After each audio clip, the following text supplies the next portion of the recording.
কক্সবাজারের টেকনাফ উপজেলায় ২৭ ফেব্রুয়ারি থেকে ১৬ এপ্রিল পর্যন্ত চালানো হয় ১২টি মাদক বিরোধী অভিযান। সমুদ্র উপকূলীয় এলাকায় চালানো এসব অভিযান থেকে ৯ লাখ ইয়াবা এবং ৬০ কেজি গাঁজা উদ্ধার করা হয়। উদ্ধার হওয়া এসব মাদকের বাজার দর ৪৫ কোটি টাকা। ১৬ মে শুক্রবার টেকনাফে কোস্টগার্ডের স্টেশনে কোটি টাকার এসব মাদক ধ্বংস করা হয়।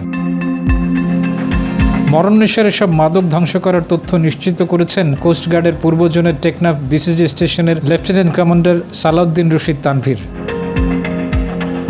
নিজ কার্যালয়ে সংবাদ সম্মেলনে লেফটেন্যান্ট কমান্ডার তানভীর বলেন, এসব অভিযানে এককভাবে ও র্যাবের সমন্বয়ে সমুদ্র উপকূলীয় এলাকা থেকে মোট ৯,০৬,৪৭০টি ইয়াবা এবং ৬০ কেজি ৪০০ গ্রাম গাঁজা উদ্ধার করা হয়। উদ্ধার করা মাদকের আনুমানিক বাজার মূল্য ৪৫,৫০,৪৭,০০০ টাকা।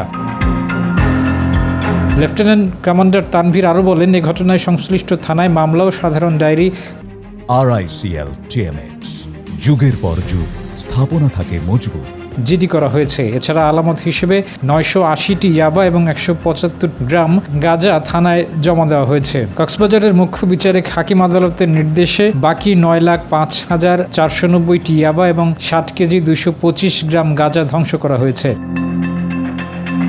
মাদক ধ্বংস কার্যক্রমে কোস্টগার্ড পূর্ব জোনের zonal commander captain Mohammad Shahin Majid, কক্সবাজারের জ্যেষ্ঠ মুখ্য বিচারিক হাকিম আসাদউদ্দিন মোহাম্মদ আসিফ এবং অন্যরা উপস্থিত ছিলেন। লেফটেন্যান্ট কমান্ডার তানভীর বলেন, নিয়মিত অভিযান পরিচালনার মাধ্যমে উপকূলীয় অঞ্চলের আইন শৃঙ্খলা পরিস্থিতি এবং মাদক পাচার রোধে বড় ধরনের অগ্রগতি হয়েছে।